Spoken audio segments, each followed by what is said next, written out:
Thank you so much to all the four witnesses who testified today.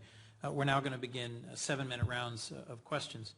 And after all those different recommendations, comments, observations, I'm encouraged that all four of you have as a common theme the idea that this is a moment when peace is possible, when with disciplined and engaged and thorough international support and engagement, we might really see the beginning of the end of what has been decades of horrible, challenging conflict in the Great Lakes region and eastern DRC. So I'm going to ask just a few focused questions, if I could, to make sure I've got your recommendations clearly. If I might first to Mr. Prendergast and Mr. Borello, should the U.S. appoint a special envoy, would it make a real difference? What difference would it make in U.S. policy? And what would you expect that envoy to do that would change the future path of the DRC? Mr. Prendergast? Thanks. I think it would make a huge difference. My understanding is that the executive branch is pretty far along in deciding who they want, and that's great news. And we, as everyone has said and would say if they had the time to elaborate, it has to be a very high-level person with stature so that it would be taken seriously in the region. What to do, though? That's the key question of the four you ask. And I feel the United States has leverage that we are leaving on the table by not engaging more deeply. And I think the leverage comes in the form of positive incentives and real costs. Positive incentives for peace and real costs for those undermining peace.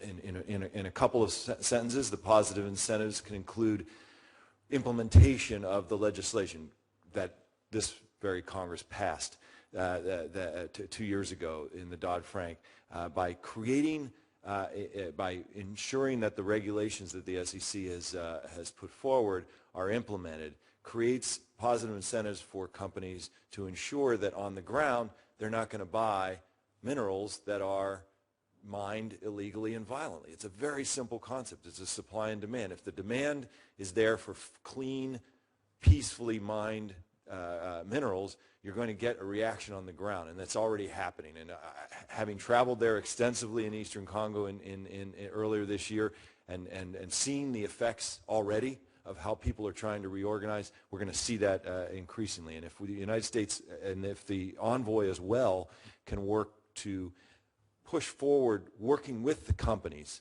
I think it's very important that we work very closely. Government works with the private sector and civil society on the ground in eastern Congo to figure out how responsible investment can be organized. Because we want to see the development of the natural resource sector in eastern Congo. It's going to be the engine of development, for, as Ranking Member Flake said in his opening statement about the enormous potential of this country. It's going to be only unlocked if those natural resources are exploited properly. And so having some kind of an initiative that focuses on joint efforts to define the rules of the game, which there are no rules. There haven't been rules for centuries in Congo. People just take what they want, and with horrible costs to the Congolese people. And then in terms of that's the incentives. On the cost side, continuing to stand against cross-border support for military, for armed groups. If any government in the region provides assistance to any armed group, then there has to be a cost in terms of budget support and other assistance. The IMF and the World Bank, we need to use our leverage in those institutions, and we need to use our leverage to promote transparency within Congo so that all of the governance reforms that my colleagues talked about internally within Congo have a better chance, to stand a better chance, and they don't unless there is some work done by the external aid agencies, particularly the multilateral bodies, in encouraging those reforms to occur. Mr. Borello, should we appoint a special envoy? Yes, thank you, Chairman. Yes, I think the U.S. should appoint its own envoy, provided that that envoy has the necessary political stature to engage directly with presidents and with Ms. Mary Robinson. And from what we hear, that is the kind of level that the administration is considering. First of all, such an envoy should, as I said before, should redefine a real long-term strategy for the United States. The U.S., like its international partners, have been reactive. Every time there was a crisis, there was intense engagement, then where there seemed to be a truce or not real peace, attention went down, and we don't have a coherent regional strategy for the region. Second, Ms. Mary Robinson brings an enormous political experience and integrity and commitment to human rights. But the UN there is also suspicion in the region about the UN and about the role of the UN. There needs to be some help from the United States to such a process to make sure that the process led by Ms. Mary Robinson succeeds. Finally, the issue in the region is really political will. Both President Kabila and President Kagame have shown in the past that President Kabila is not interested in reforms, and President Kagame or the Rwandan government is not interested in stopping to destabilize the Congo.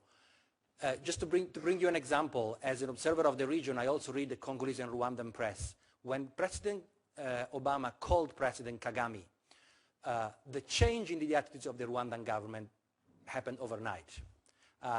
All the articles in the Rwandan press that attacked the coordinator of the group of experts and that very belligerent and aggressive tone was really measured and toned down as a result. In your view, our intervention in terms of accountability for Rwanda's role in this has made a difference?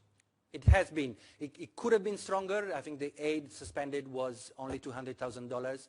But combined with the actions taken by the World Bank, by DFID, the UK Development Agency, and others, have started to change. And a key role a special envoy could play is to insist on accountability for the DRC and for Rwanda, and to implement this regional piece. Exactly. If I might, Father Muhigirwa, before I run out of time in my first round, a number of witnesses have testified about the importance of Dodd-Frank, of U.S. action on conflict minerals. What role are the NGOs, the non-governmental organizations on the ground in Eastern Congo playing in moving away from a conflict-based extractive mineral system that fuels and funds rebel groups towards one that is more sustainable, more legal, and contributes to the regional economic development you spoke of? Thank you for the question. The first thing I will say is that when the Dodd-Frank Act was published, we had a meeting in Kinshasa with the Bishop Conference and some NGOs, and it was welcome because in a way, in Dodd-Frank, you have this provision that is going to bring peace by cutting the source of financing the rebel groups. But what we have seen is that some mining companies, and mainly from the US, taking into account that they had to report to the Security Exchange Commission, according to what was in the law, somehow it happened a kind of embargo. People were afraid that when they will take the minerals from the Eastern Congo, it was not sure that this mineral will be free from conflict. So there have been a discussion from the promulgation of the law and the regulations. And what we have noticed is that now there is a progress from what is going on the ground. We know that the work being done by US aid, and especially their section on mining, and also with Promin, that is working with the World Bank and the Ministry of Mines. We know that there are mining sites that today are free from conflict, that we have, I think, 52 out of 82 that are, you don't have child who are being employed, and also those minerals that are being exploited are free from conflict, and also there is no illegal taxation. So I think there is progress going on, and this should be, let's say, reinforced. And what could be done also is the building capacity of the people who are involved in this area. That means the mining companies and also civil society, so that could a partnership between, Mr. Prendergast suggested a responsible investment initiative of investors from the U.S. and outside, could that, in partnership with NGOs and with the good work USAID is doing, could that make further progress towards producing a conflict-free mineral system?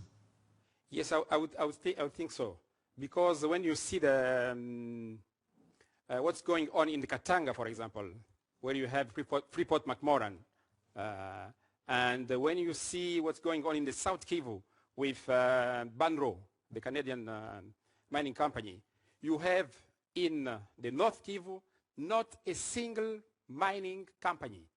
And this is why there is a lot of trouble going on. This is why rebel groups are coming in, and they are occupying mainly where you have the mines. And so I'm thinking that, and this I'm recommending this, if you can have major U.S. mining company coming in the North Kivu and investing, it will be a way of also bringing peace in the region. Thank you, Father. Yeah. I'm out of time. Senator Flake. Well, thank you. I enjoyed the testimony.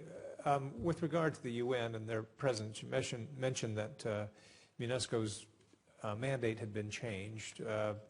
Mr. Dizolele, what was the mandate and what is it now? How has it changed? And with the new mandate, would the UN have been able to help prevent the situation in Goma?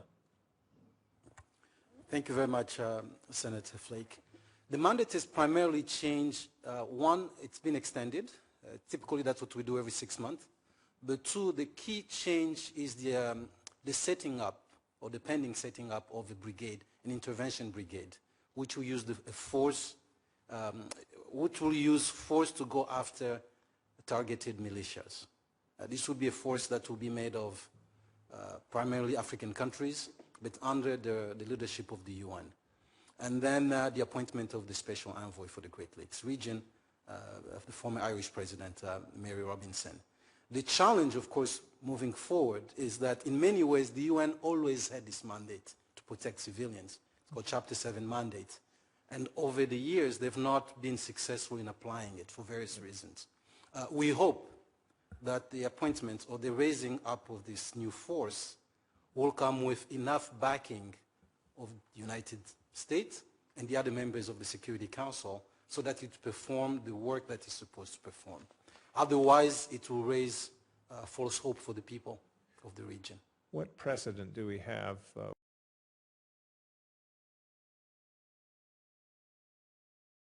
with this kind of more engaged force? I spent a year in Namibia when UNTAG was there in a peacekeeping role. They did well in that role, but the notion that they would have had an expanded role to be more engaged would have been kind of contrary, or certainly without precedent, what the UN has been involved in terms of peacekeeping efforts. Are there other areas in Africa or elsewhere where we've had this kind of mandate given to UN forces? Senator Flake, in DRC we have successful stories of success, right, in DRC. So in 2004, 2003, in Ituri, right just above North Kivu, in Oriental Province, there was a European Union mission called Artemis, Operation Artemis. In Bunia, back then, you had a mini genocide underway between the Hemas and the Lendus fighting each other, and the UN was paralyzed, couldn't do anything to help the civilian populations. So under the leadership of the French, the EU appointed a specific, they raised a force called Artemis, led primarily by the French, but also supported by other countries. There was special forces from Sweden. I think the US actually lent some support. And within a matter of months, they cleared that section. During the elections in 2006, the International Committee was worried about violence in Kinshasa. They raised a force called EUFOR, which was led by Germany, and actually kept the peace in Kinshasa. So in DRC itself, we have precedents of success stories that we should look at as we plan to support this new brigade. Thank you. Any of the others want to comment on that? Go ahead. Mr. Borello. Yeah. Yes, I would like to point another important development in the new resolution, which is a specific mandate to arrest people indicted for war crimes, crimes against humanity, by an international or a national court. But I also would like to say that we welcome the creation of this brigade. We think it can be beneficial, particularly because it comes at the same time as a political process. What we need to be really aware is that a purely military solution will fail. So we need the military pressure employed by the brigade, hopefully with targeted operation against the leadership of these armed groups, that would aim to arrest these leaders, demoralize troops, and basically encourage them to join a DDR program. However, we have no real DDR program yet. So one thing that the US could do is to encourage both the Congolese and the Rwandan government, for Congolese and Rwandan armed groups, to set up a new true DDR program that would would be an alternative for these combatants. And finally, a real inter-community dialogue process, because we also have to be aware that many communities are supporting armed groups to further their grievances related to land, to their security, and to other issues. And unless we also tackle that root cause, we're going to see new armed groups coming up every year in the next future. All right.